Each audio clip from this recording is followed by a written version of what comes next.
నమస్తే. ప్రస్తుతం మనతో పాటు homeopathy specialist doctor Samitha Anand ఉన్నారు. ఆవిడతో మాట్లాడదాం.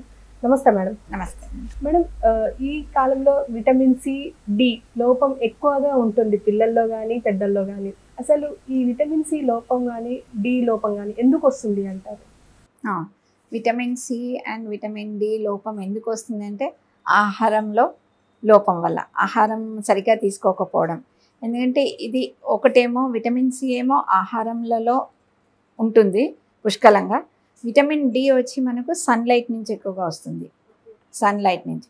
సో ఎందుకు మనం ఈ కాలంలో చూస్తున్నామంటే విటమిన్ సి ఉన్న ఆహార పదార్థాలు తినడం తగ్గించేస్తున్నాం ప్రతి ఒక్కరు.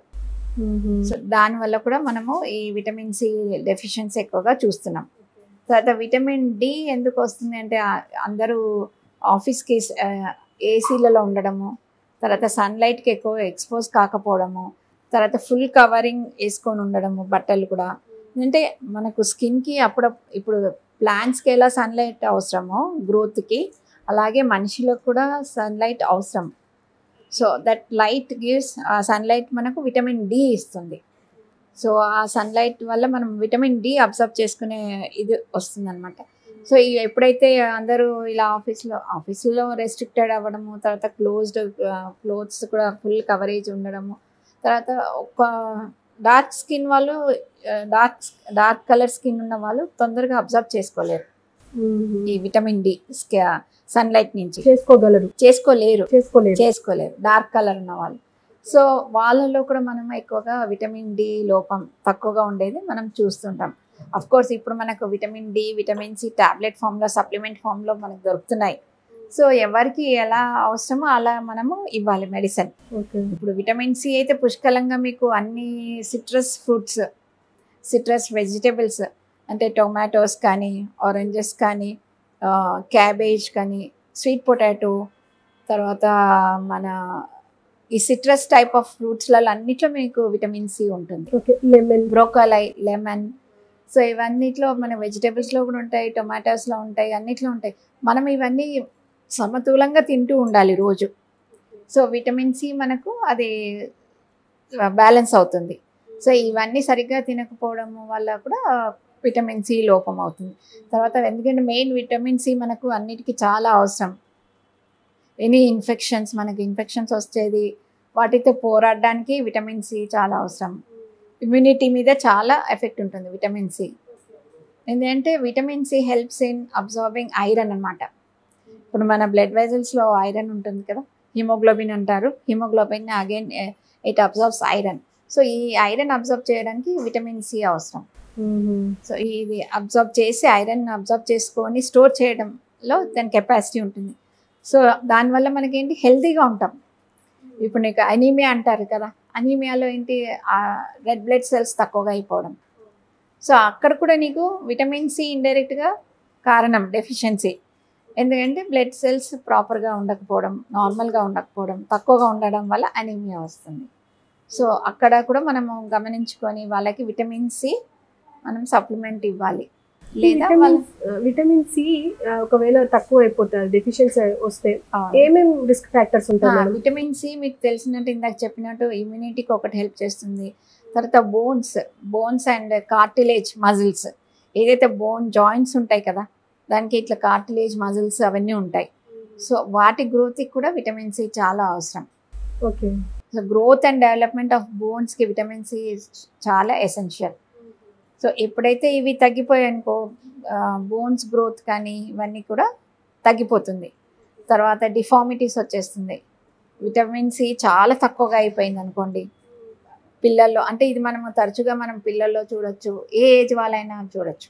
ఓకే. పర్టికులర్ ఏజ్ వాళ్ళే విటమిన్ సి డెఫిషియన్సీ అని ఉండదు. చిన్న పిల్లల్లో చూడొచ్చు, పెద్దవాళ్ళలో చూడొచ్చు, మధ్య ఏజ్లో వాళ్ళు కూడా ఉండొచ్చు అలా. అయితే ఒకవేళ వాళ్ళకి మరీ తగ్గిపోతే బోన్స్ గ్రోత్ సరిగ్గా లేకపోవడం వల్ల ఆ జాయింట్స్లలో స్వెల్లింగ్ రావడము, పెయిన్ రావడము, డిఫార్మిటీస్, సరిగ్గా ప్రాపర్ గ్రోత్, ప్రాపర్ స్ట్రక్చర్ ఉండకుండా ఉన్న స్కర్వీ అంటారు దాన్ని, విటమిన్ సి డెఫిషియన్సీని. ఓకే. సో ఇది మనము ఇప్పుడు ప్రస్తుతం అంతగా లేదు, ఎందుకంటే people are aware. Vitamin C tablets కూడా దొరుకుతున్నాయి, లిమిన్ సి అండ్ టాబ్లెట్స్ దొరుకుతున్నాయి, తీసుకుంటున్నారు. సో ఫుడ్లో కూడా మంచిగా ఆరోగ్యంగా తీసుకున్న వాళ్ళలో అయితే మనం ఈ విటమిన్ సి డెఫిషియన్సీ తక్కువగా చూస్తాం. ఓకే. అంటే స్కర్వే వరకు వెళ్ళేంత డెఫిషియన్సీ అయితే మనం ఇప్పుడు చూడట్లేదు. కాకపోతే ఒకప్పుడు ఉండేటివి. విటమిన్ సి డెఫిషియన్సీలో పిల్లల్లో చూసేవాళ్ళం. వాళ్ళకి బోన్ గ్రోత్ సరిగా లేకపోవడము, డిఫార్మిటీగా నడవడము, వాళ్ళకి నడక సరిగా రాకపోవడము, మజిల్స్ జాయింట్స్ స్వెల్లింగ్ అయిపోయి పెయిన్ రావడము. సో ఇవన్నీ మనం ఒకప్పుడు చూసేవాళ్ళం, కానీ ఇప్పుడు అంతగా లేదు. కానీ విటమిన్ సి డెఫిషియన్సీ వల్ల తరచూ ఇన్ఫెక్షన్స్ కూడా గురి అవ్వడము, తర్వాత ఇమ్యూనిటీ తగ్గిపోవడము డెఫిషియన్సీ వల్ల. సో ఇవైతే ఉన్నాయి ఇప్పుడు ప్రస్తుతానికి. ఇవి అయితే మనం చూస్తుంటాం, కొందరి రిపీటెడ్ ఇన్ఫెక్షన్స్ రావడము. సో అది విటమిన్ సి తక్కువగా ఉంటే ఇన్ఫెక్షన్స్కి ఎక్కువగా మనము గురి అవుతాం. ఈ విటమిన్ డి వల్ల వచ్చే ఎఫెక్ట్స్ ఏముంటాయి మేడం? రిస్క్ ఫ్యాక్టర్స్ ఏమైనా ఉంటాయంటారా? విటమిన్ డి మనకు నేను ఇందాక చెప్పినట్టు అది కూడా vitamin D also helps in the growth of bones. Bones డెవలప్మెంట్కి విటమిన్ డి కూడా అవసరం. Vitamin D helps in absorption of calcium. ఈ డి మనకు సన్లైట్ ద్వారా వస్తుంది. అది కాల్షియం అబ్జర్వ్ చేస్తుంది. ఎక్కడ ఫుడ్ నుంచి వచ్చే మన కాల్షియం, మనం తినే ఫుడ్ ఆహారం నుంచి వచ్చే కాల్షియంని అబ్జర్వ్ చేయడానికి తోడ్పడుతుంది. సో ఎప్పుడైతే ఇది తగ్గిపోయింది అనుకోండి, అప్పుడు కాల్షియం లెవెల్స్ తగ్గిపోతాయి. కాల్షియం లెవెల్స్ తగ్గిపోయినాయి, ఆస్టియోపోరోసిస్, ఈ joint problems, muscle crampness, joint pains. ఇందులో కూడా మీకు విటమిన్ డిలో కూడా బోన్స్ డిఫార్మిటీస్ చూస్తాము, రికెట్స్ వస్తాయి. రికెట్స్ అంటారు. విటమిన్ డి డెఫిషియన్సీ చాలా తక్కువ ఉంటుందంటే రికెట్స్ అంటారు. దాంట్లో మనం మళ్ళీ బోన్ డిఫార్మిటీస్, ఇందాక నేను స్కర్వేలో చెప్పినట్టు ఇందులో బోన్ సరిగా గ్రోత్ అవ్వకపోవడము, సరిగ్గా నడవలేకపోవడము, అలా ఈ జాయింట్ డిజార్డర్స్ ఉంటాయి విటమిన్ డిలో. ఓకే. ఈ డెఫిషియన్సీని అధిగమించాలి అంటే ఎలాంటి జాగ్రత్తలు తీసుకోవాలంటారు? జాగ్రత్తలు ఇందాక చెప్పినట్టు విటమిన్ సి అయితే మీరు ఆహార పదార్థాలతో మంచిగా మీరు బ్యాలెన్స్ చేసుకోవచ్చు. కానీ విటమిన్ డికి ఎప్పుడైతే వచ్చినారో, ఎవరికైతే ఎక్స్పోజ్ ఉన్నా కూడా, సన్లైట్కి ఎక్స్పోజ్ ఉన్నా కూడా అబ్జర్వ్ చేయలేని వాళ్ళు కంపల్సరీ విటమిన్ డి సప్లిమెంట్ తీసుకోవాలి. సప్లిమెంట్స్ ఖచ్చితంగా తీసుకోవాలి. అది వీక్లీ వన్స్ మనకు విటమిన్ డి వస్తున్నాయి tablets for 3 months, course of 3 months.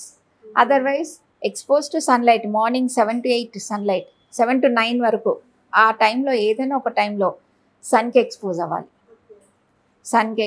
అవ్వాలి. అప్పుడు ఆ లైట్ వల్ల మనం విటమిన్ డి అబ్జర్వ్ చేసే ఇది ఉంటుంది. అదొకటి. మీరు ఇంకా ఆహారాల్లో విటమిన్ డి తక్కువగా ఉంటుంది. ఆహార పదార్థాల్లో ఎక్కువగా సన్లైట్ నుంచి వస్తుంది కాబట్టి మనం ఆ సన్లైట్ ఎక్స్పోజర్ ఉండాలి. మిగతా మీరు ఆహారం బ్యాలెన్స్ డైట్ తీసుకోవాలి. అన్ని ఫ్రూట్స్, వెజిటేబుల్స్ ఇవన్నీ తీసుకుంటూ ఉంటే విటమిన్ డి బ్యాలెన్స్ అవుతుంది.